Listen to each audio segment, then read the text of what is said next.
Okay, we should be good to go. Hopefully we're being heard out there. Valerie, can you hear us? Excellent, Michelle. Okay, good. Okay, good. Good evening. Welcome to the October 2nd meeting of the Churchill Borough Council. This is the workshop meeting. And Alex, I guess you need to do the Yeah, roll call. So in the room here, we have Deb Cassini-Klein Here. and Matt Castilla, Present. Councilmember Andrew Datillo. Here. Of course, the mayor is here. Here. Online, we have Valerie Randbaler, Here. Michelle Williams, Here. and of course, And I'm everyone here. Okay, we have a special guest this evening, whom Deb is going to introduce to all of us.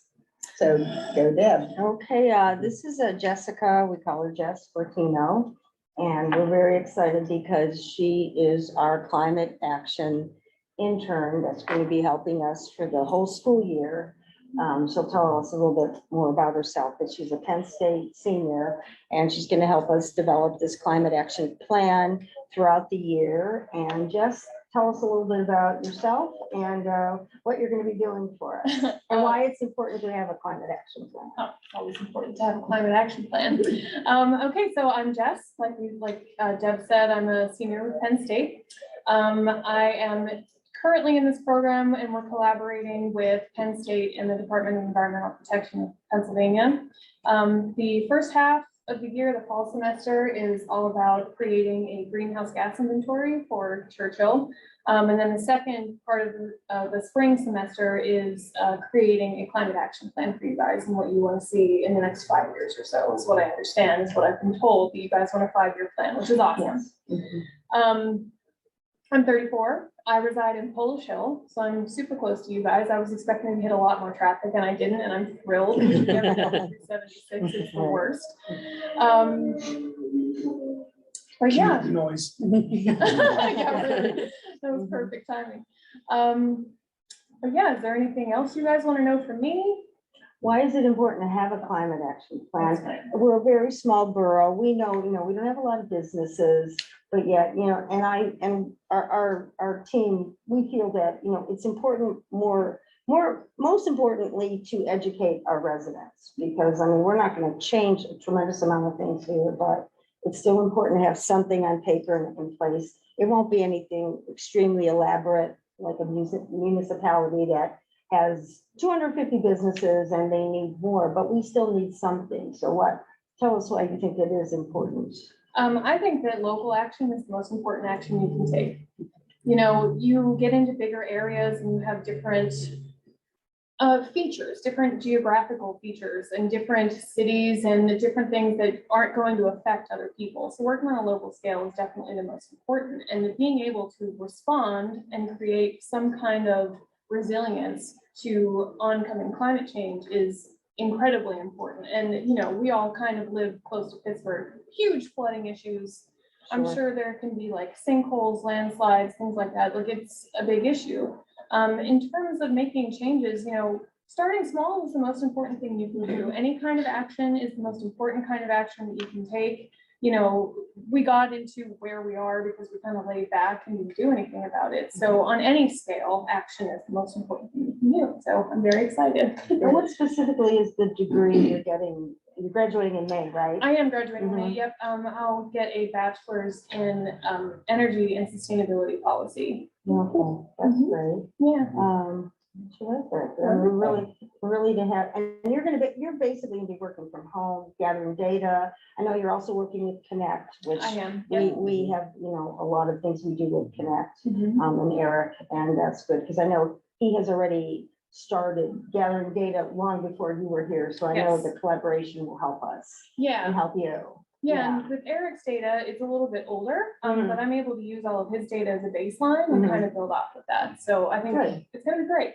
Well, that's great. It's great to have you here. Yes. We're Any looking forward to questions? seeing you. and What working I'd with like to see out of this what I'd like to see come out of this is, we're a small borough, but we have 3,000 people, and to educate us, like, what little things can we do as residents? That's What exactly. little thing can we do Mhm. that will help that climate action? Mhm. Plant a tree, recycle this, or, so if you come up with that we can send out to our residents, like, you should do this, don't mow your lawn on a hot day or something. Mhm. Absolutely, yes. I can make a list. I can make a big long list. Don't worry there. We get Alex, he can narrate it, and Deb can produce it. Oh, sure.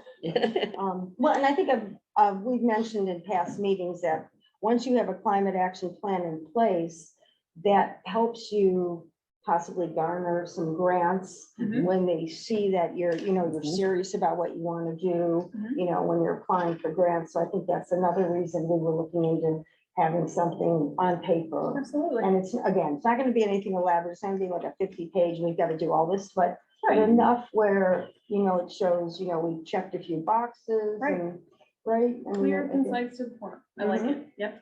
I look forward to seeing the evolution of the process. You can report to us, Deb can report to us, and we're happy to And have then, you. Andrea and And Matt Karen. are on the climate action committee, Yep. so, Yes. yeah. It's so great to meet everybody and I'm Thank really you. happy to be here. Anybody else have any other Okay. questions? No, we had a chance to, the Climate Action Committee, we already had a chance to meet and talk with Jess for a minute. So I think it's just really important that this is our starting point, that to understand that like any good plan, we're going to start somewhere and we may adapt it and then we'll look to, continue that in the future too. So that's the really cool part is to, get an idea with 5-year plan. What are some things that are aspirational, not just right now too? So Yeah. I think it's fantastic. And again, we're all glad to have you on board. Living document, I love it. Yeah, Okay, that's it. well, good to have you. Thank you. Thank you so And I much. know you probably have to get moving, you got I'm work gonna scoot. tomorrow. and- Yeah. all this other stuff.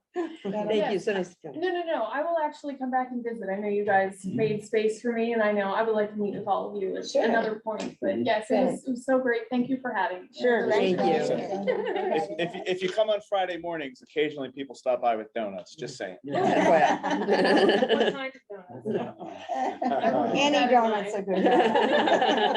Thank you guys so much. Thank you. Thank you. Thank you. Bye. Okay, now we come to the point where we love to hear from our residents. If you are online and you want to speak, please state your name and address.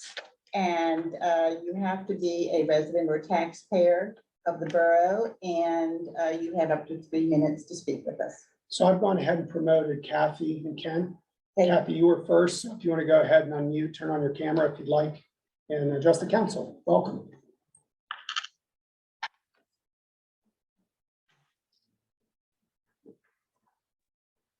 Alex, was I first? There's somebody ahead of me. I did get Kathy was ahead of you, but since you're started and you got your mic off and your camera, you go first. Okay. Hi, Ken Balke, 2007 Hampstead Drive. And of course, all of you know, I chair the tree committee for the borough. It's a shame I wasn't able to come to the meeting in person. I was very intrigued with the summer intern or the intern dealing with the climate action. I'll be putting a short report together. I had the chance to attend a Bartlett tree seminar last week at the Pittsburgh Zoo, and the whole subject was covering diseases that are coming about with the climate change driving most of them. They actually had data projecting out what Pittsburgh would look like 50 years from now. And essentially, they indicate that our weather 50 years from now will be like what Arkansas has today. So our winters will be 10 degrees warmer than what they are now, and they'll be much wetter than what we have. The summers are also going to be 10 degrees hotter, but unfortunately, they're going to be drier. So the droughts really drive a lot of diseases. They actually had speakers from Europe who are dealing with diseases in Europe that are wiping out wide numbers of trees throughout Europe and actually in Russia as well too. And they even spend time going through diseases that are near us. So in other words, if you're looking at from a climate action standpoint, it's in trying to protect our trees and maintain our canopy. The challenges to us, there's going to be more coming at us in the coming years as a result of the warming that's going on. And they covered the spotted lanternfly, but we're just at the beginning of that, and that's not really the most threatening disease. Other ones are beech leaf disease, elm zigzag, eastern red bud, boxwood pest. And these pests are all in Pennsylvania or nearby. They just haven't gotten to our area yet.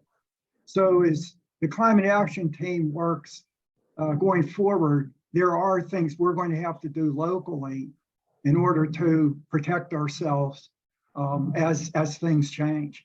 And trying to stay on top of that's going to be a challenge. So I'll look forward to working with everyone, and I'll write this, share it with everyone. And I'll try to get some information for the climate group that's probably meeting on Wednesday morning. Okay, that's all I had. Thank you. Thank you. Thank you. Ken. Thanks, Ken. I think it's really important for us to focus on the education component. The best chance we have to, impact this whole thing is the more of our residents know what's going on, the better. And communication is often the issue. So you've got to get creative about that. I worked with the editors for the newsletter just about to be issued.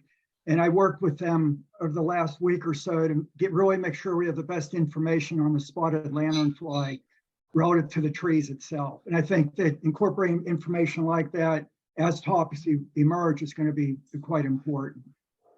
Well, your track record is that anything that you supply to us is reliable, Ken, that's for sure. Hey, well, thank you. Thanks for listening to me. Have a good evening. Thanks, You Ken. Thanks, too, Ken. too. So Kathy, you ready?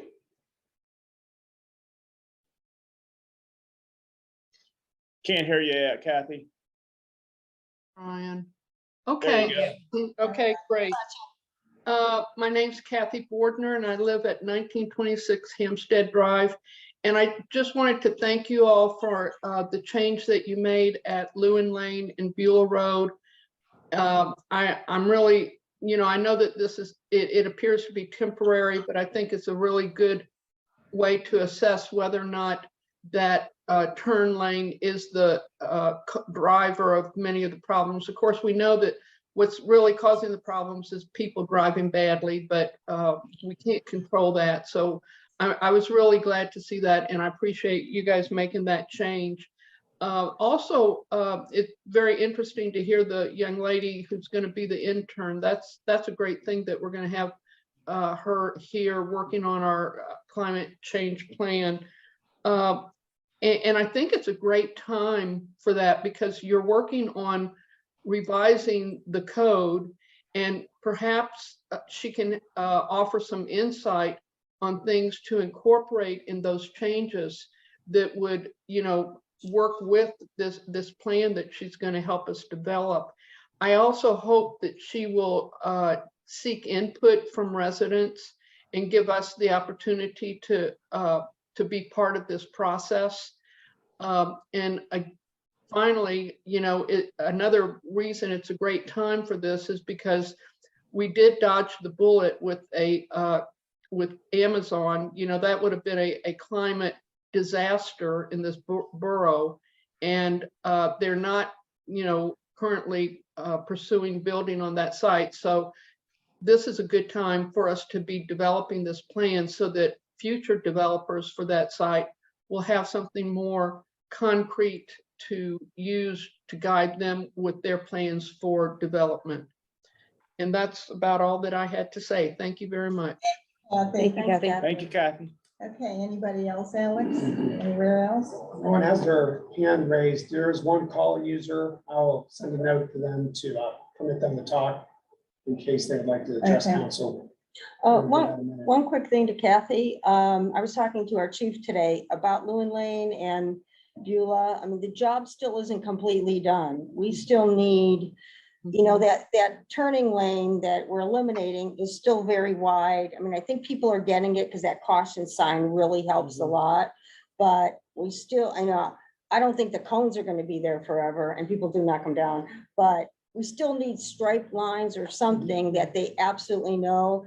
And in the lane that you're in now, where you're supposed to turn right, we still need something painted that you see an arrow going this way and an arrow turning right. So you either go straight, you either go right, because there are still, I drive it a lot just to see how this has been developing, and people are more or less obeying the law, the rule, whatever. But occasionally you still see somebody weaving in and out and going back in that right lane. And that still needs to be fixed, because you have somebody going back in the right lane at the last minute because it is wider, and then somebody's next to them and they're doing the right thing to make a right turn. That's a possibility for an accident. So Ron and I mean, that's still, PennDOT knows that. Yeah, they didn't finish Thank you. the job. Well, Yeah, again, they got the sign out. they got the sign out, which is great. And it's a matter of Right, the regular painting program, maybe some rumble strip. Right. When you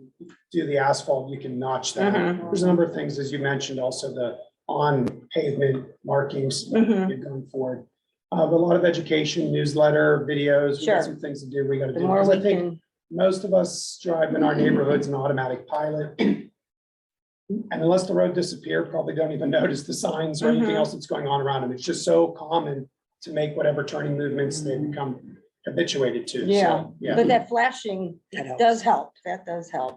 And hopefully, if they have to paint, they'll do a Yeah, nice we're gonna have job, We're gonna have a save the cone fund for all the save the cones that are getting destroyed. But right? we'll keep them out there until they stop. Until they getting hit. really get right, right. Okay, You know, I'd be interested in seeing, when we finally get our speed sign up for the fuel oil, to monitor that. Yeah, the traffic. one sign will be what, 50, 60 yards Further. north of that. So Oh, you're that's gonna see good. that as you get towards that intersection. Mhm. Well, I like to get the data off there to see how fast are they Yeah. coming down this hill. And then the speed sign, which is down in the basement, the also needs the battery, get that working again, and then put it past Lewin to see whether or not that keeps that traffic. Because I'm seeing like, you slow down before I make the turn on Lewin, but now you take off like, you're shot on a slingshot. To see if they could get some data on, do they continue to do speed limit or Mhm. close to it? Well, and to Kathy's point, it's still operator, people are still speeding or they're on their phones. I mean, if you look at the data that Ron has given us in the past, it's like 95% of them speed and people don't pay attention. Hopefully this is at least something that's helping along the way. We're doing the best we can. Real Road is a work in progress. Oh. Will always be. There are no other people. Okay, in line to speak. fine. Okay, all of you received your packets. Do you have any questions or issues about the minutes from September? No? Okay, the same thing with the reports. Those are all available for everybody to read. Is there any question you have about any of those? Is there anything anybody wants to say about their area of expertise? No? Okay. I don't want to jump the gun there. Are we sure? Okay. The management and government, the issue under there, one of the issues under there is the zoning hearing board. We have a position that is Yeah, available. it would be ideal if we could have a small group interview and work with that person, get them appointed. As we've discussed, they wouldn't be eligible for the current hearing that's before the Right. CHP, but Well, we're good to get them in let's have a place. serious discussion about scheduling that. Yes. All right, 10-4. okay. And we have the environmental council as well. Do we have, somebody was going to look at that?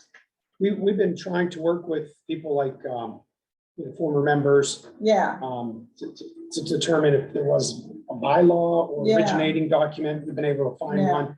The current board members and past board members seem to agree that it may not be a 6-year term. That's been conflicting. It may be 4-year terms, but each community gets 3 members: Chalfont, Wilkins, Forest Hills, and okay, us. And on that subject, probably next week will be the first time you guys see a memo about all the board appointments. okay, And the newsletter covers it as well. right. So the newsletter that will go into people's mailboxes probably next week will have, hey, we have planning commission, we have civil service, we have different committees. Yeah, Because typically these would be made in December, those appointments, for January term Right. starts. I think the discussion last time was about how our climate action committee relates to that group. And if you're having trouble nailing down, what, do they meet? Yeah, so of course, when Joan Gottlieb was involved as a Right. council member, probably one of the founding members for She the was. council, they were very involved in education, Yes. presenting short papers on subjects related to what Right. people could They had a do scholarship too. in the community. Yes, that as well. Yeah. But I think for what Pennsylvania enables environmental councils to be able to do, we could be doing more with that group. And on the multi-municipal level, there's so Okay. much potential to kind of Yes. reinvigorate. But right now, I think for us, we have one person from our community who is in current term and then two opportunities to fill Okay. coming forward and cross-pollinate from the tree committee or from the, Yeah, that's right, because we need to know how this all fits together, so we'll continue to pursue that. Yep. Deb, do you want to be involved in that? Okay, yeah, let's do that. Okay, you also have, let's see, the retroactive pay for the police, the contract is that far away. Just some crossing Ts and dotting Is, but that's already done, isn't it? well, we're confirming with the police officers. Yes. To verify the hours that we have on record as they worked is what they agreed to, so that we can issue through payroll a catch-up. Right, And of course, going forward, I think the only thing we had was, there was one officer we were kind of wondering about, and that was the officer who resigned. yes, How do you handle that? Right. They were a member of the bargaining team actually, but as it Yes. turned out, a timing was that their ship sailed from the borough Uh-huh. about the same time the contract was getting ratified. And I know the council's discussed that, so yes. that's kind of why it's on the agenda as well. Okay, well, I want to mention that, I want you all to imagine what kind of complexity it is for our staff to deal with all the issues of overtime and time and a half and payment for people going to court and all this. It's very, very complex, and they've really been doing a great job trying to get that all Yeah, straight. between the chief, Michelle and Ashley, they Yeah. put a lot of hours in recreating a way to go back from January 1 to now. And all those shift differential caveats for each employee to make sure we're getting the right number. And we've gotten good feedback. The officers could look at their pay stubs and kind of verify our information. Yes, okay, well, we're on track, folks. So I guess the question I have though is, we're talking kind of generally about getting the paperwork caught up, for the remaining officers, but this is specific to the office, to the officer that left prior to the contract, right? Just so I'm understanding. I think staff would like to have that final guidance of what we're doing with that employee. I know you guys have talked about it as proper in the executive session because it's all personnel Yeah. policy and so forth. It would be nice, in my opinion, if we could voice publicly, that's what we're doing. I always think of what the auditor looks at, and they look at later in the year and say, Sure. wait a second, if this person resigned on the 19th of August, and I see a check cut for them in Right. September, where did the manager get authority to do that? And I'd like to be able to. Are we in executive session territory? Well, I mean, I don't think we're gonna get there, because I think what Alex is saying is he's gonna put a motion on the agenda for next month to authorize that payment. Now, if there's discussion needs to be made about that payment, that should be done in executive Okay, you session, mean next week? or after this meeting, Okay. or before the next meeting. We have to ratify the, So, yeah, I'm not in the loop on that conversation. no, I understand. Okay, then we I'm should. sorry, I thought we all discussed that at the last meeting and everybody kind of gave their opinion on it and voted, voted in a sense. And so That's the issue though, Val. It wasn't a vote, it was a discussion. So the question is, do we need to have an actual vote on this before the meeting on Monday? I don't know. Yeah, I mean, I think we need to have a conversation about it, because when we walked away from the table during the executive session, there were still some who were kind of not 100% sure what direction they wanted to go. So I think it would be appropriate to revisit that conversation and then determine, what the course of action is going to be, so we can give that directive and it can be clear. Okay, then let's plan on a brief executive before the council meeting on Monday. Does that satisfy everyone? I'll still put something on the agenda. I think. to address it, Absolutely. because Oh, I'd like to sure, have that. sure. That's what we have to do. And I imagine, Gavin, this would be similar to some of our past discussions where there's an executive discussion for, before, but the actual vote would be public, right? That's correct. Yes, of course. Okay, and we'd also publicly talk about whatever dollar amount that we spend, correct? Right. Okay, Yeah, the discussion would simply be to be sure that everybody has had the opportunity to have their input at the executive session, and then we go into the public meeting and do all of that. The public will know what our issues are.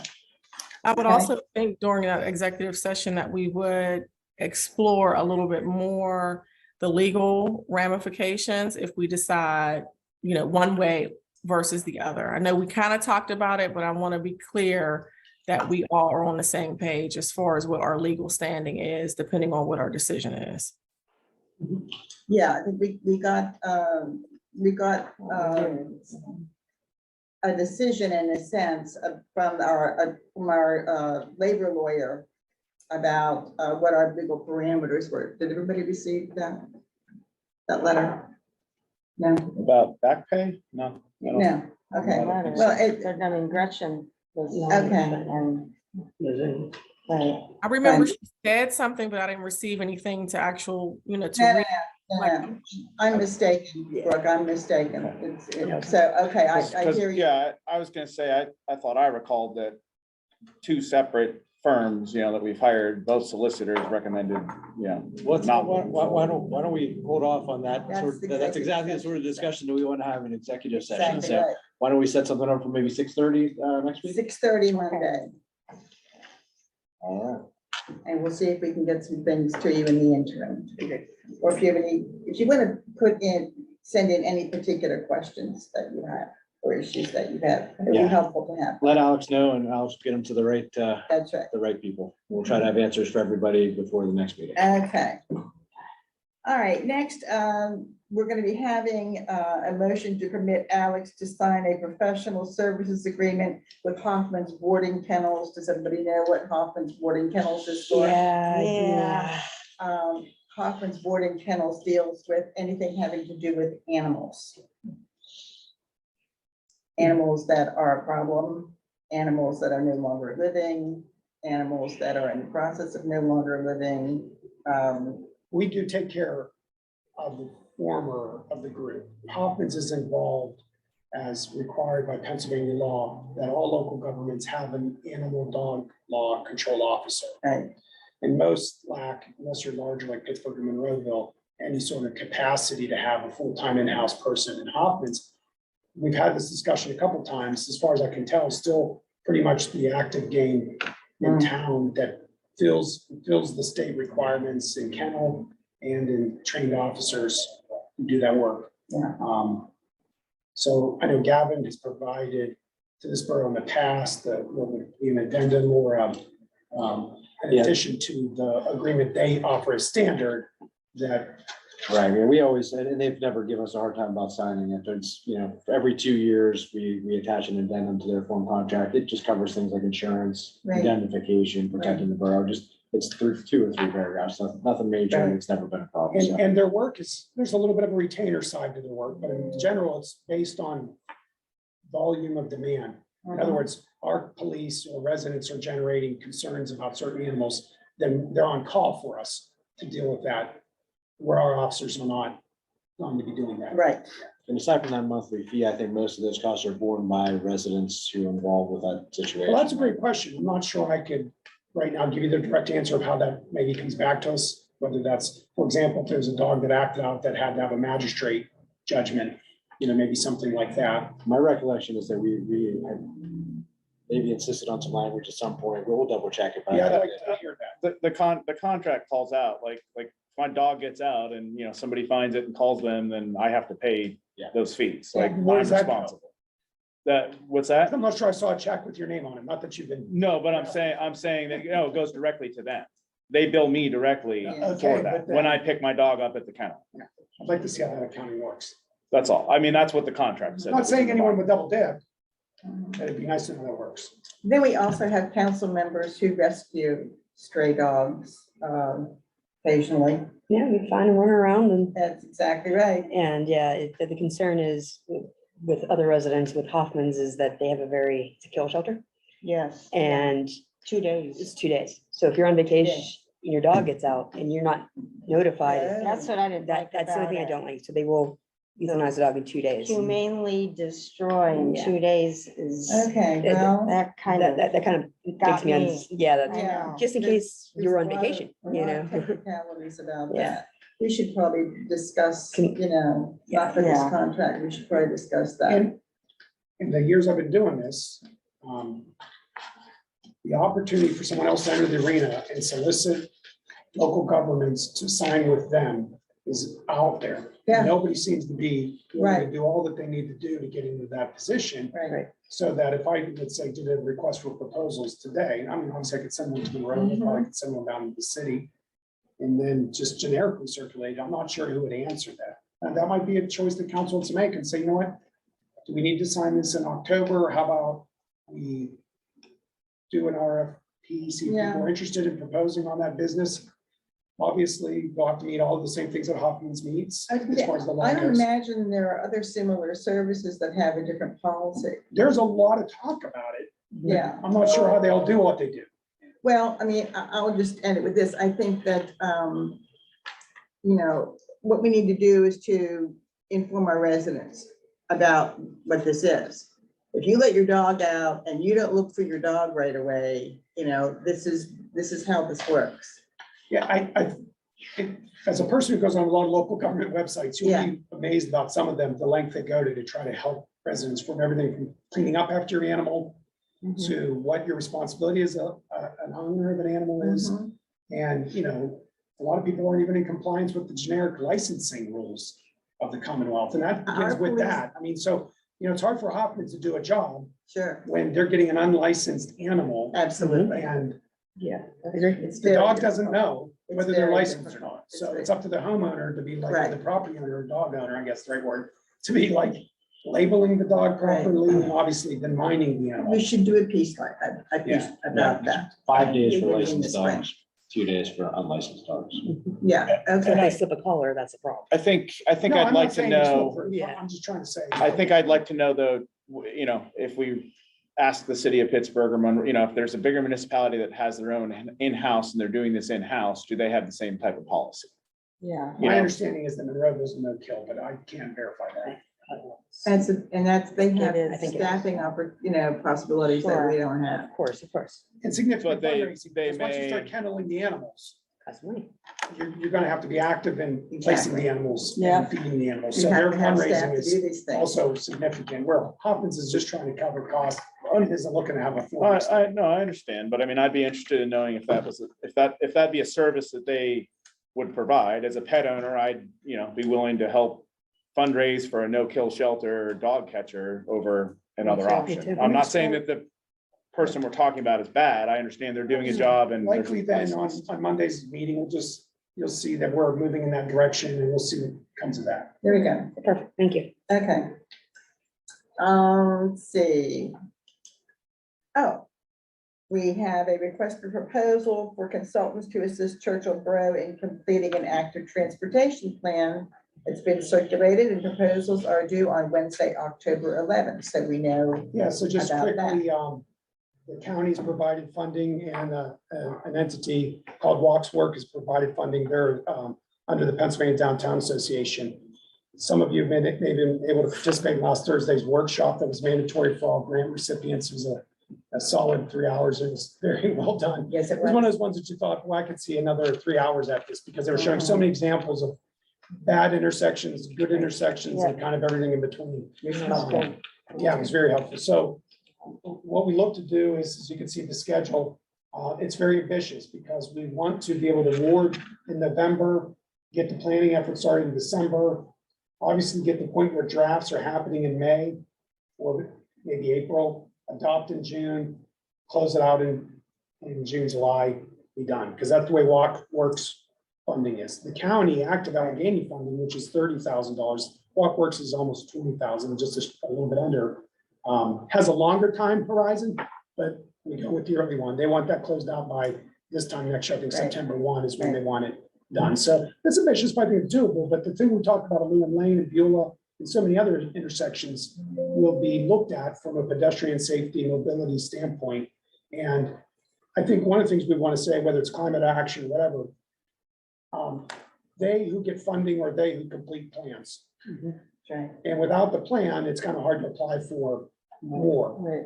Whether it's climate action, so we want a climate action plan or a pedestrian safety mobility plan, or signal improvements or intersection upgrades. It's got to start somewhere. That's I think right. that's the way Matt framed it.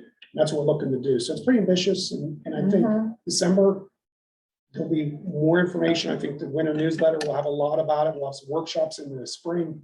And maybe even do a walking audit or two where we're actually Yeah. getting out and looking at places and kind of thinking about what's safe or not safe. Alex, do you know if that webinar is going to be available on their website?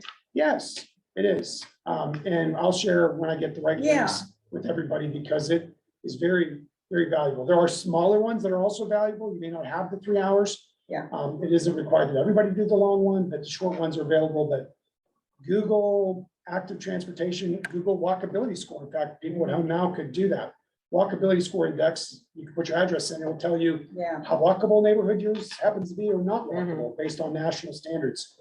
But yeah, there's plenty on this subject, but I think it's critical because when you think about safety, resiliency was the term we were using with climate action, economic development, all these kinds of things, quality of life, they interact. Mhm.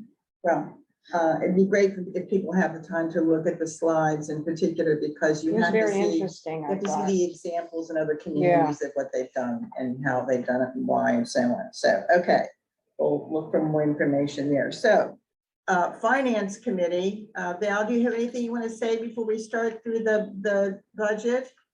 Not much to say. I just want to say that staff and the finance committee, especially staff, has worked really hard in putting all of this together for everybody. We have been meeting really frequently, just to kind of go over things and have put a lot of thought into it. I want to also thank staff for putting in those informational sessions together for mayor and council. I think they have been really valuable and people have been asking great questions about it. So I just wanted to say thank you, and we can enjoy the presentation that Alex has put together. Yes, absolutely. I would just say that I think that Alex and Michelle, their effort to get council members every opportunity to go into the details of the budget and to ask, that's unprecedented in my experience, and I really appreciate it. So with that, let's get started. On that last note, we'll be doing more of those, expect an email invitation to participate. So hopefully you'll be able to see the PowerPoint. In 2010, New York Times reported the Army discovered PowerPoint makes soldiers stupid. Not the risk of making you all stupid through a PowerPoint. Sometimes those of us who make them realize all the mistakes we made. So the ones that were posted in Savvy Citizen, stay tuned. It's been updated from what you'll see here this evening. What helps a PowerPoint not to be stupid is realize that the real learning comes through what Gavin and some of you are doing, is looking through the 11 by 17s on both revenue and expenditures. We have maybe 50 or 60 revenue line items and another 80 or 100 expenditure line items. And we have a lot of historical data that goes into making those make sense. These are snapshots. And when you do come in to sit down with us, you get a lot longer term or longer view. I'm not going to spend a lot of time on the first few slides, but it does begin with vision. You know, we want to be safe, attractive. What do we want to be when we grow up? That's your vision. Your mission is what you do to get there, right? The values are things that you hold dear and everybody realizes a decision matrix for accomplishing tasks, from treating people well and being transparent and open with what we do and so forth with the environment. There's so many important things there. It's leading to desired outcomes, which the spending plan is meant to address. We will know when we're successful when we're safe and all these things that you see, accommodating, efficient, well-maintained, fiscally responsible, accountable. So I would just encourage, you see that a lot. We use that in job descriptions and announcements, and we try to use those vision, mission, values, and desired outcomes ubiquitously. Just a quick thing on nomenclature. This is a draft. It's version 3 and option 1 and 2 you'll see this evening. The difference between a draft and proposed is this. Draft is what the committee of council working with staff develops for your review. Proposed is what you'll advertise in November. adopted is what will be voted on in December affirmatively. So we're working through the draft, where there will be lots of versions. Come around November 1, you'll get a proposed that you will ratify to advertise. And that's kind of the point where we kind of all step back and just let the public really again study it. Having said that, this draft is online. And so if the other drafts have been online, and they'll continue to be online throughout October and November through December, then we'll post finals. Borough code, you have to have 30 days for people to be able to look at it. That's why it's important to meet those advertising requirements, do that. We have a fund balance policy. It begins and ends with the big fiduciary responsibility of knowing what's in the bank. And it's a beginning balance, it's an ending balance issue, and we'll talk a little bit about that. But within the fund balance policy, it's one of the first things we were able to accomplish when I joined on the borough. It set an ideal of at least 15% in any given year to 18%. And anything above that should be distributed between an operating reserve account, which we have established, and the capital reserve account. Right now, we have about 100,000 in the operating reserve, where we've taken past years' excesses of the 18% and distributed it to that, and of course, distributed the other to the capital. So where were we at last year? A lot different place, right? We were coming off of the COVID infusion of money beginning in 2020, 21, and 22, which did a lot to increase our beginning balance. That's about 44%. We just talked about 15, 18%. That's a lot of money. But if you remember, we ordered 3 vehicles in 2022 that we didn't take possession of. We started a remodeling project, which we weren't able to get started, let alone be complete. So you had a big beginning balance. We all understood, even though we passed this budget, there would be a lot more moving parts that would be reduced. And you'll see that. And a lot of you guys are familiar with that just in general. But heading into the year, this is critical. One of the ways that balanced was we didn't know what happened with police. So we quite frankly just carried the number over from 21, 22 over to 23. Of course, we just discussed, we settled the agreement here in September. We're retroactively paying. It's about a $57,000 adjustment just for the retroactive. But in essence, that was an unresolved issue. And it's a big driver within the budget. Just in general, police are almost half of our budgets. Of course, I mentioned the overdue capital projects. They were beginning in 21 and 22, but it took, 18 months almost to get a vehicle. So we're paying for those now. That balance is getting dropped as that year-end balance for this year. So again, a little wonky, but by design, right? So year-to-date is over on the far left upper corner, which is just after August, right? As we get September in, these numbers will get better and they'll help us with projections. But at that time, that's kind of where we were at. But the year end is what I want you to get your eyeballs around. And what the big number is 434,588. Right now, that's what we think we're going to end the year. And that's about $1 million or so less than what we kind of thought budget time. And we'll look at why that is being driven. One of it is we budgeted 265 from the general fund to capital reserve. As you know, our paving project was about 500,000. We had a discussion at the time. It went like this: what did we budget? And my answer was not much. Well, what do we have on balances? A lot. So let's go for it. And we did.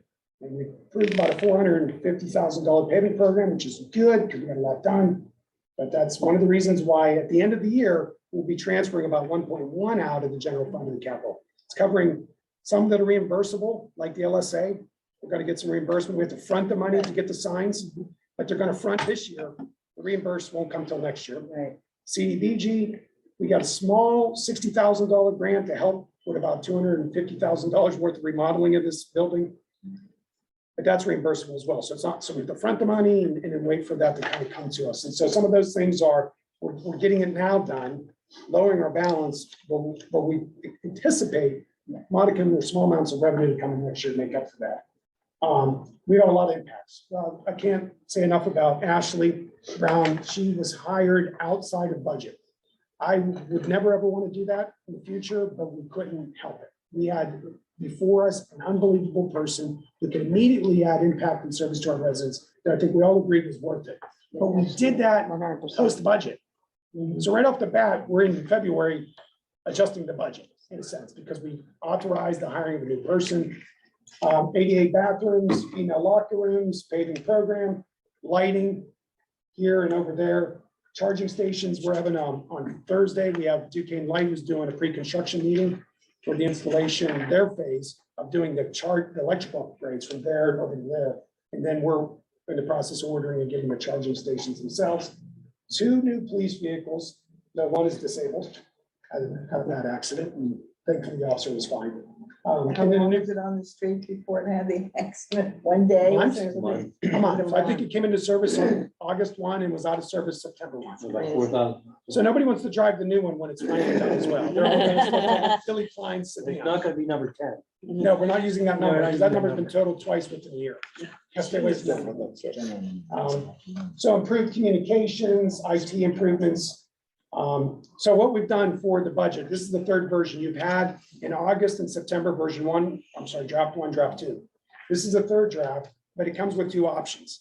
And the options are meant to frame for you the discussion going forward. There's a ton of work to be done. Option 1, quite frankly, is a no frills, no tax increase, no transfer to capital reserve budget. I mentioned 265 was budgeted last year. This one budget 0 is for transfer to capital. It has revenue that's a little bit above last year, expenditure that's a bit more above. It is one that spends more than it takes in and reduces the ending balance to give you that 7% kind of this to end the year, start the year, depending on what you look at. So let's slow this one down. Option 1, no tax increase. Same, everything on the revenue side, except, obviously some adjustments. And again, no transfers out. But on the expenditure revenue side, it's about 2.3% different than the budget you approved last year. On the expenditure side, this will be about 8% difference. We all understand what inflation has been like over the last couple of years. And we added a new employee, which we didn't have within the 22 adopted budget. So those combined are why we're about 8% difference without any adjustment, and actually a reduction because we don't do the 265 out the capital. You need to get your heads into why that is happening and help and work with us. You may see things we don't, and then ask questions we've never thought of. And we may find money one way or the other, revenue or expenditure. So please, when we schedule those, take advantage of those. The next thing to do is again, not transferring, you still don't not have responsibilities for paving or maybe vehicle or building needs. We talk about windows in this building. We talk about other capital needs. Matt's committee did a little walkthrough of some of our wish lists. Well, if we don't do it this year, someday they'll need to be done and they'll cost some money. This version, again, to emphasize, if passed as is, would lower the fund balance to about 7%. I can't guarantee that 7% would be enough to prevent a tax anticipation loan, but it possibly could. It just depends on how our earned income monthlies are for the first quarter of 2025. So what that means is if we went through this budget, there could be possibly in December a small TAN, a tax anticipation note, somewhat typical in local governments, but not as much ever since we went to the earned income collections statewide. A lot changed when that happened. But what we think is we may. And why? Because we really don't get real estate collections till kind of like April. We start seeing right after the first quarter. But the first quarter, we will get earned income. The question is 7% with the earned income enough to keep you from that tax anticipation notice? Banks love this lend you, but we don't like to take out the loan. So version 3, draft 3, has the option 2, right? This is draft version 3, option 2. This is a 2 mil tax increase, which would include additional staffing as discussed, as well as funding for capital budgets. Not going to take a lot of time. You've got the PowerPoint. You can do this homework. The general fund revenue would obviously increase by about 561,000. That's an 18% difference. A mill generates $245,000 for this budget. 2 mills, again, you can kind of get the idea of math, but 561 total increased revenue. On the expenditure side, additional staff, that would be a public safety specialist, a firefighter who does code enforcement, and again, capital projects. The hire for that person, the first year new hire cost, this includes salary, overtime, taxes, and if you look on page, I think 3 of the 11 by 17 expense sheet that you all have, you'll notice under the fire department's budget, or the fire budget, that portion of the budget, this would be page 4 of 6, public safety.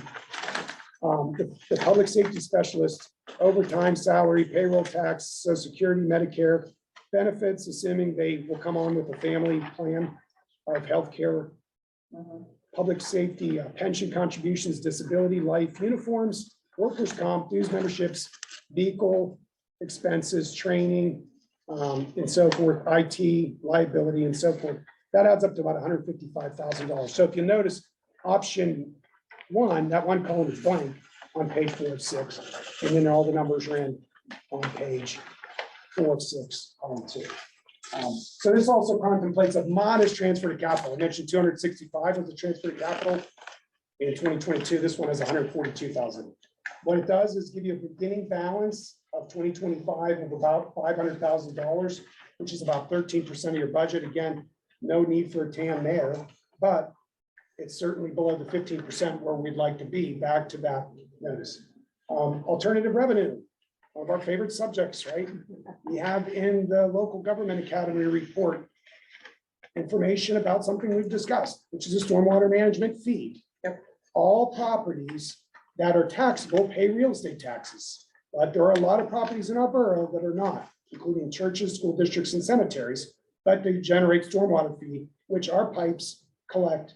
Therefore, we pay for the handling of that water as it comes towards us. Whatever it's worth, Dormont is running theirs, and that's the case study you have in your report. Despite the legal issues, there's plenty of them running, and I guess they're going to run, Gavin, until some real finality comes on this discussion, which could be, I don't know how long that could be. Yeah, it's difficult to predict. I mean, But right now, the courts that have weighed in hasn't stopped, like the Monroevilles or anyone else is collecting. well, there's sort of two sides here. Different One, things. there's a question as to whether or not that decision in the case you're referring to, which is at the Supreme Court, which relates to, property owned by a college, and there's some other kind of wrinkles to it. It's not exactly an apples to apples situation where it may not actually impact any of the existing kind of schemes that are out there. But it may, it depends on how broad the Supreme Court decides to issue its decision and which direction they go, obviously. So as of right now, everyone's just continuing to do business, but certainly everyone is waiting and paying very close attention with that decision. Beside that caveat, this is not a panacea because this would just be to fund stormwater efforts. This isn't to fund Alex's salary or some other general fund expense. This would be directly tied to the goals of public education, but more importantly, capital projects related to stormwater. Because if you're going to ask these entities to kick into the kitty, you're going to have to show them what projects will be done in year 1, 2, 3. And we've done a doesn't make sense. Gateway's done a doesn't make sense study, which has been looking at various alternatives of how to charge and what fee to create, and then what projects would we associate with those. And while we're on this slide, I didn't go ahead and create the alternative slide on, we have to be creative on solving our challenges. If the challenge is code enforcement, if the challenge is fire safety, there are more than one alternative to analyze. And we talk about part-time, we talk about contracting with other local governments. We're just showing you one scenario as a frame to discuss other variable alternatives that you have. So then the same with revenue. We talk about these accounts are developing, but they come after the general fund, capital and so forth. Highways just our liquid fuel operating reserve I mentioned earlier, and the sewer is for the sewer fee and the sewer projects related to maintaining that and the capital projects. We're working on that. You have your financial health assessment. We called it a final draft, but after we've read it, we still have one more draft to get. Yeah. Because there's a few boo-boos in there that we need to fix before we get there, but it's there. I would add this, it does talk about this subject. There's some work that they did that I really appreciate that helps frame what's at stake at the property on the other side of the highway. Currently, it's assessed at nearly $1 million, but to contextualize that, the Home Depot down the street is about $60 million. The property behind it that just sold and is valued at $7 million is like 12 acres. That's 135 acres. So if you do the math, which they do in that, if you know, in your, you look at the report, there's a chart that shows you, I think it's like 12 cents per square foot is what it's assessed at. And that L Run property is like, I don't know, $12 a square foot, something like that. So it's a crazy number if you do the math. And the implications are the reason why we spend so much time and energy for the last 20 years, talking about, thinking about doing that. Because not only did we lose that assessed value as Viacom CBS left us, the country club is now tax exempt. Yes. And that changes a lot for this community. There's a lot of reliance on the value of those properties that is no longer there. But we'll have to be creative, right? And it could be, we've talked before about the concepts of incentivizing development, including things like Lourdes, which would say, we'll forego short-term taxes because we don't have them anyways, to get long-term taxes by helping you get in the door. It's not as simple as being able to wave magic wands and whatever happens there. We have to be very active as a council to continue to see that zone properly and actively market it and hopefully develop. We will have a narrative. We're working on that. Challenges, loss of long-term staff due to retirement. In 2019 and 2020, staff members who were full-time no longer with us. That was about 50 years of institutional knowledge that left at that time. The last day of that last staff member was one day. Their last day was one day before my first day. That's correct. And you came in anyway. With a mask on, COVID-19, under Hillwood's development. You remember it well. And then, we add the last kind of insanity of what happened economically with, just rates in general. I mean, people working at what we considered low entry or entry level jobs are making $18, $19 an hour. It just changed everything. And the price of goods and the price of things within the market. And healthcare specifically, for example, we had a 1% increase in healthcare last year, we're looking at 8.5% this year. That's not in the 20-year average, the highest, but close. And we're going to see other ones that are hitting us. Not to mention, we mentioned accidents. Our auto insurance is increased. Our workers' comp is one of the higher rates you can have right now. We have a small unit, but it does add up. But we've had great outcomes. New staff, resident service specialists. We were talking today, Ashley was in a local grocery store and someone out loud, like in front of everybody at the store, said, "That's my Ashley. That's my Churchill Ashley. She helps me with everything." Is that right? And yeah, it's so sweet because she's really making a big difference because people come to us with pain points. They've been serviced, they've noticed, they've got to do something, they've got a closing coming up, and you really have to have a lot of skills to be able to help that. And that's been a great investment. IT upgrades. We're all on the cloud. We're able to operate anywhere. We've got great equipment. We've got more grants. I haven't really emphasized this, but since 2020, we've gotten over lots of grants. We haven't totaled it, but it depends on how you count certain things and when things got done, millions or more. Including most recently, we got another $10,000 grant from the state to help us do our zoning ordinance. Borough building remodeling. We're getting the 1970s updated to current safety standards, including actual locker rooms that recognize there's more than one sex in this world. Yeah. And we're really excited about being able to do that. And we talk about communications, our newsletter, we're making heavy investments in technology, websites, newsletters. I think it's paying off dividends. We're about to release some great videos that the public are going to really see as valuable to help sell and promote our community. I would just like to suggest that perhaps in our winter newsletter, we should have an article that adds those grants up and says this is how much. My understanding is we weren't always the most successful in getting grants, maybe not even applying for a lot of grants, but we go after a lot. Yes, we It's a do. batting averages. You can't let the fear striking out keep you from swinging. So that was said by Babe Ruth. Nobody cares that he has probably the record for strikeouts. They don't care about what he did with the long ball. Right. So for us, exactly. we do apply a lot more than we ever have. We're going after everything. You guys have signed on to a lot of those, Yeah. but some of them are trickling in and get some The success. public- The public needs They to need to know. know, and that's a lot of hard work on your part. Yeah, the Well, public it's needs to that, know Well, the what whole the staff, staff is yes, of generating. course, right. Gateway's been critical in that. Kathy Frankel's a staff member. It hasn't been the council, but has been Right. very, some of you guys see her name. She's been very instrumental in that. And I see more things to come. There's still programs out there. We've talked about some of those that we've got to be creative. Climate action plan, active transportation plan to get next steps real quick. Again, I've probably gone on too long. You get the idea. We got to get the proposed. In order to do that, we got to work real hard in October, have more of the open houses, and then advertise mid-October, adopt in mid-December. And then the 2025 budget preparation begins on December 12th. Sure. So that's it. Stop sharing. Ton of stuff in your packet. The best thing to do is to come in. And even if your schedule doesn't meet our schedule, we'll move our schedules to find time to create that. one of the council members was here this morning and it was tremendous because it helped both sides figure out how many good questions there are and different ways of looking at it. We had another council member coming on Friday and just asked some very basic questions about, are there more ways to handle the need of fire or fighting or code enforcement? And have you thought about those? Strategically, what are our alternatives? So we got a lot to do this month.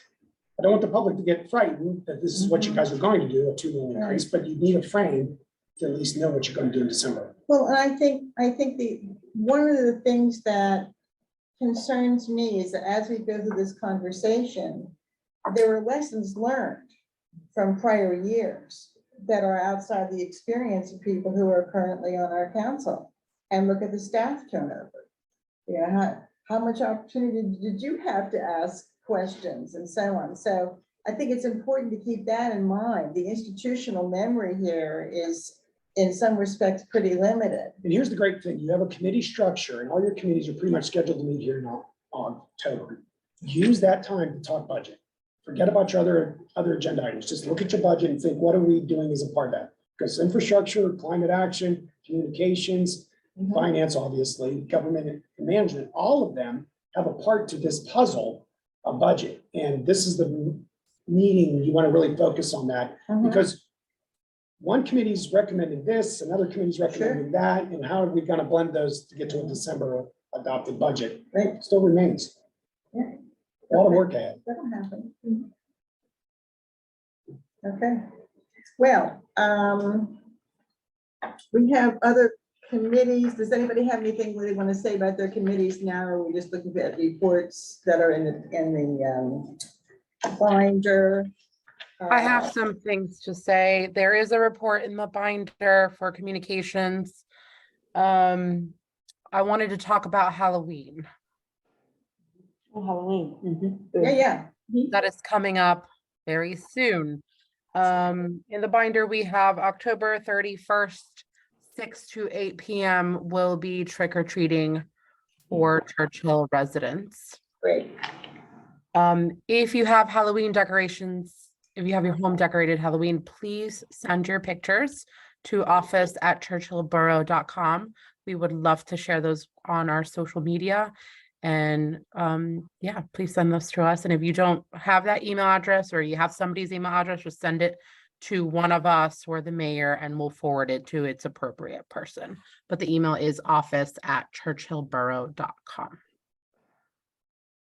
There we go. Yeah, check out this cool banner that Ashley put together. So this is our website. We've had this banner up for a week or two. Yes, super very cute. cute. Cute. So, yeah, she was ahead of the game. Yeah, so I'm pretty excited about that. Of course. Okay. Okay. Thanks, Anything else? Ashley. Oh, and the newsletter's coming out in a couple of Next weeks, right? week, Next we week? got to get through edits, but it's been slow going. Yes. Dan and Sandy have done their great work. It's in our court to It's coming out edit and get soon. it out to you. The copy of it is in your binder, but Mhm. expect that to change. If you see typos and edits, get them to us so we can get Right. those into the final.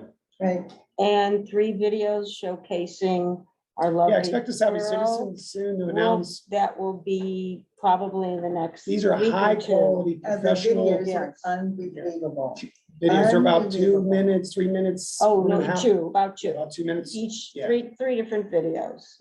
We start the first one with our dear mayor welcoming our residents. And I think it's a great promotional tool for people who are Googling around and maybe go on our website. Oh, this is a lovely place. I think I want to live there. So, And I don't know. if And it's you're all in $20,000 it. worth of You're all production in it. quality for maybe Absolutely. $3,000 of actual Exactly. expense. It's unbelievable. Exactly. How much production quality we've got, including people who volunteered time to narrate that work for television. thank you, Yeah, Bill. that's what Mark Thank said. you, Bill Flanagan. Yep. Flanagan, Thank it's you, on the Dave, narrator. for seeing Thank you, mine. Deb. Yeah, so we've got unbelievable product that we can't wait to share, but. just And a give us friend of day or mine two. who shot some really nice drone shots of our lovely borough. So that's. Yeah. I That's. want to see the rough cuts of those, yeah, the beat. rough. Oh, yeah, I will. I'll send it to you. Anybody wants to see them. It's really super cool. Yeah, I'd like to do it again the end of October when all the Come on. leaves are different Leaves, yeah. colors. Might be able to Flips. do that, but yeah, look for that in the next week or two. Well, I mean, this is what our community's about. Mhm. And we're lucky to be have people running for this council who come to the table with a lot of skills and Yeah. experience and education and all of that. So we're grateful. Very grateful. Okay, anything else on committees? No, and council and staff comments and issues for Oh, discussion, anyone? Sorry, Alex, did you want to mention about the infrastructure committee, the resolution for? Yeah, so, thanks, small thing. We did a local share account, which is a program that's funded by the Commonwealth that comes from the gaming funds. It's kind of funny, the local share, like, what does that mean and whose is it anyways? But let's all share some of the gaming money. And that's what this one is. And so last year we applied, thanks to the work of Mayor Gamrat and Senator Costa, and we're able to secure the money to install, which we hope happen soon before the end of the year. It'd be like, you know, big ribbon cutting for our "your speed is too fast" sign. And blinks and shouts at you to slow down. We want to do a kind of the same thing over on Greensburg Pike related to the school zone. So one of our council members, Brooke, was mentioning about, you know, once we kind of finalize that, not only want to get a letter of support from the school district, but let's hit them up maybe for some match money and make sure we do it right. But nonetheless, we want to have a very dynamic environment for motorists to know that they're in a school zone and the school zone is current. And again, they may be violating the speed and what their speed is if they're not. Right. So we're pretty excited about that. There'll be a local share grant. We need a resolution to do that. Okay, So that we meet every time. And the resolution is in your binder.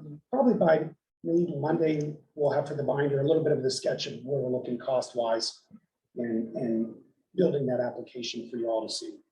great. Yeah. Wonderful. Thanks, Matt. I'm sorry. No problem. Okay, anything else? Anybody else?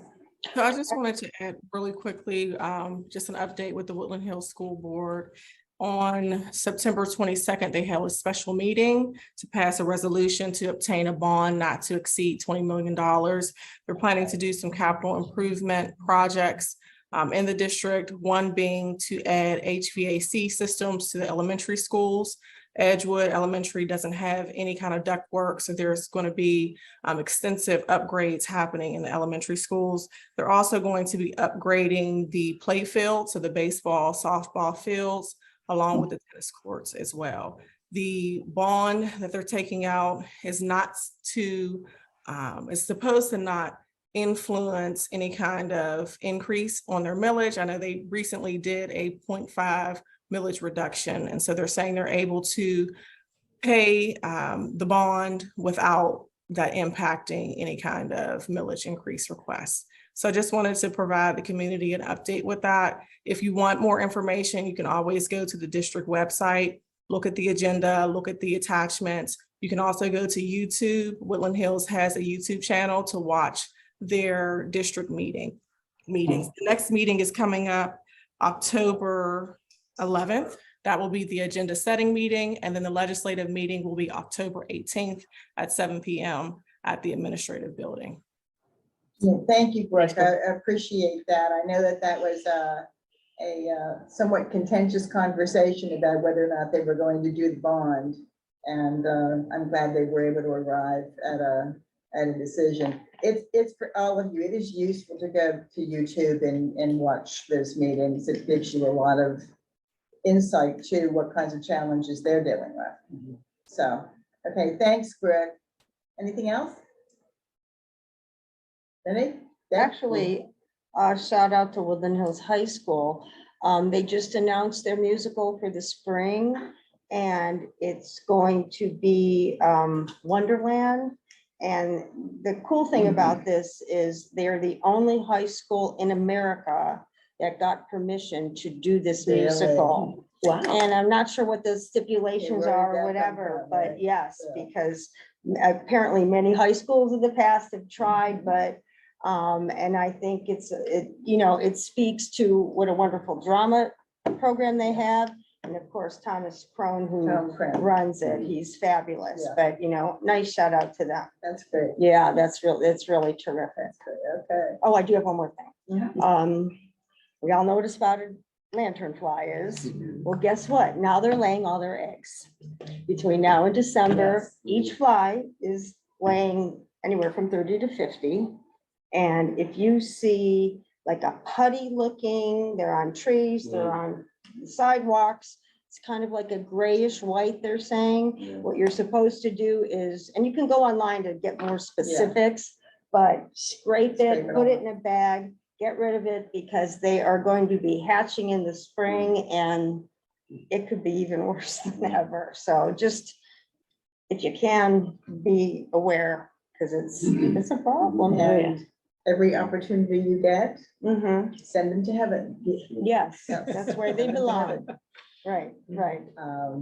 I don't kill very many. I know, I hate to dogs, do but it. You're Those supposed- are ones that I. You just have to. Do it. I Okay. know. That it? That's it.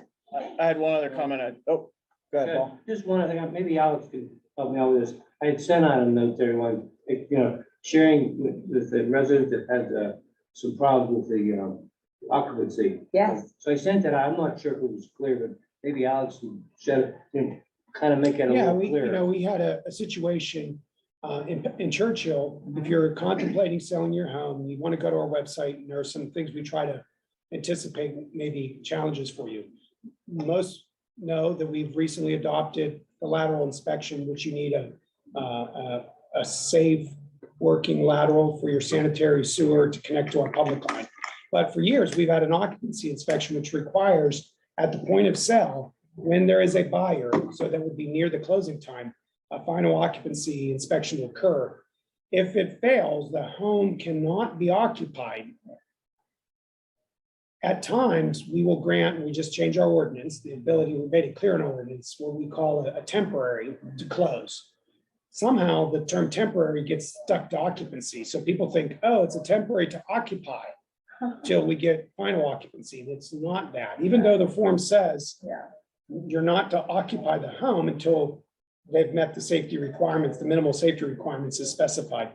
So the long and short of it is, wonderful people who had spent 20 or 30 years living the American dream in New England, who have been from the Pittsburgh area, have retired back to Pittsburgh and decide Churchill is their retirement place. And we're so excited. They saw the borough building and stopped by just to say hello to staff. We had a wonderful time with them. Within 24 hours, we find out that they were occupying their home without permission. Their home had failed.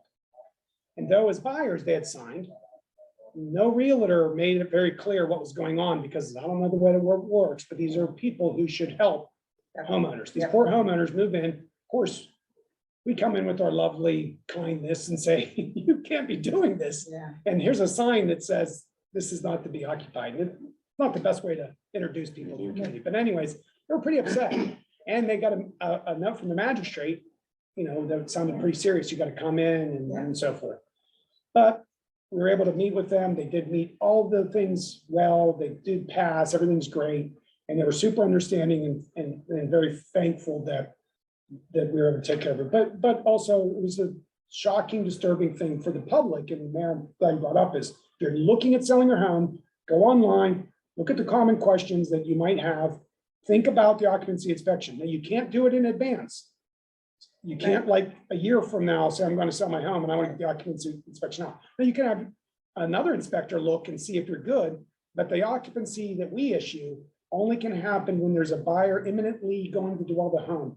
Because we're always worried that modifications could happen and someone begin to occupy a not safe dwelling. So the long and short of it is, these were great people to work with. We're so happy they're in the borough. They went through a very traumatic experience to be about an hour or two after the moving trucks are gone, to be met with our code enforcement officer, and kind of not a very easy thing to hear. Which makes the case. A lot of stress to be told you're not to be in this property. Yeah, it really brings down to us how we have to up our game and communicating to people what we're doing and why we do it, to protect people's property. And I think that's what's good, what came out of it, is that now we're aware of it, we can make that a little clearer on it. Someone else told me, they went on a website to find out about, a fire door, and it wasn't clear on there exactly what do I need to put up for a fire door. Yeah. So we can type that out. Work cut out for us to It's all keep good that stuff. Yeah. improvement. And when I go to see Dan and Jen, I'll make sure I take a little extra special treatment, because they just moved in. Well, I have They're to tell you that they sent a message back and just Yes, praise praise. up and down the way you Mhm. handle. Yes, They were they nice to did. work with. I tell you what, it was very traumatic what they went through. Oh, I can only imagine. No, they were very appreciative, which is nice. I'd like to think about whether or not if there's a mechanism that we can do a better job of communicating to the real estate companies, what our expectations Well, are. Gavin, you might have experienced on the committee, sometimes realtors, though they're licensed, don't always know what's going on. And they usually holler at local governments for being, why do we have this rule or why do you have that rule? And you're the worst community to sell homes in, but we all seem to be the worst. And it's frustrating because I think we should, as you say, Diane, maybe find ways that the Realtors Association, Yeah. any kind, have better dialogues about what we're trying to accomplish.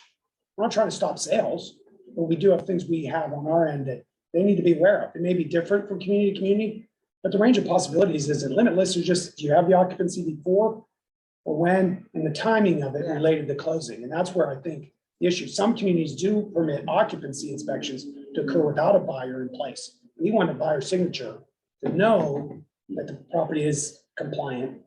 So that's got to be close to closing. So you might later on, as we keep revisiting these issues, how do we better communicate with realtors?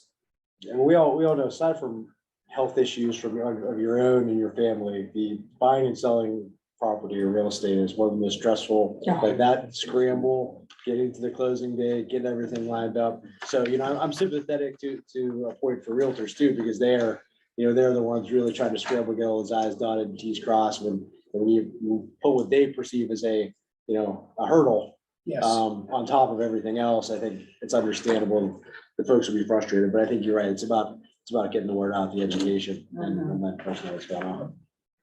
Well, and I think it's important to note too, though, that this homeowner did say in an email that, on further inspection, part of this was missed. Like there was some Yes. miscommunication from their Yes. realtor and there were some apologies Mhm. issued. So, we can do everything perfectly and there's Yeah, still there's going to just be some- little trip ups, like we all, we're all human, right? So this sounds like a kind of a one-off case, and certainly if there's an opportunity to improve our process, then we absolutely need to, but when we had our public meeting about the lateral ordinance, there was a lot of local realtors that came in and had, praises to say about the borough and just wanted to understand the process and said, we get it. We need to keep people safe. That's what we do. I want to, deliver good and wonderful customer service to my customers who are buying, and we're going to do that. Sure. So. And we're getting videos. We've actually had our first sales with lateral inspections. Oh, nice. And then, My neighbor. oh, Diane, I had one other comment, just to circle back on the, the dogs and pets, or the boarding. Yeah. One thought I had is that the easiest way to keep, your pet safe, especially dogs, is to get them microchipped. Exactly. So, it's pretty easy to do. It's basically goes in their neck. And then if they're caught, it's an online record they can scan and it comes up with your information. So if your pet is not microchipped, it looks like over in the Humane Animal Rescue in East End, it's like $30 for a dog. So Yeah. it's pretty cost effective. And it's a way that if they do lose their collar or whatever else, they can be identified. That's a good question, by the way, too, is does Hoffman's have? Yeah, the capacity I'm to wondering do it myself. that? I'm not sure if they're scanning the dogs. when they Let's get them. make sure we know about that That's too. right. Can't Because, imagine for the size and the many communities they serve, they might have that. yeah, That's happening. exactly. Let's see. That's a good question. Okay, does anybody have anything else they'd like to discuss? Counselor, anything you'd like to? No, ma'am. discuss? Okay, Dennis? Nothing additional from me. Okay, then move. Motion to adjourn? Second. All in favor? Aye. All right, let's go. You have to say game, set, match. Yeah, leave it till you say game set match. Ah.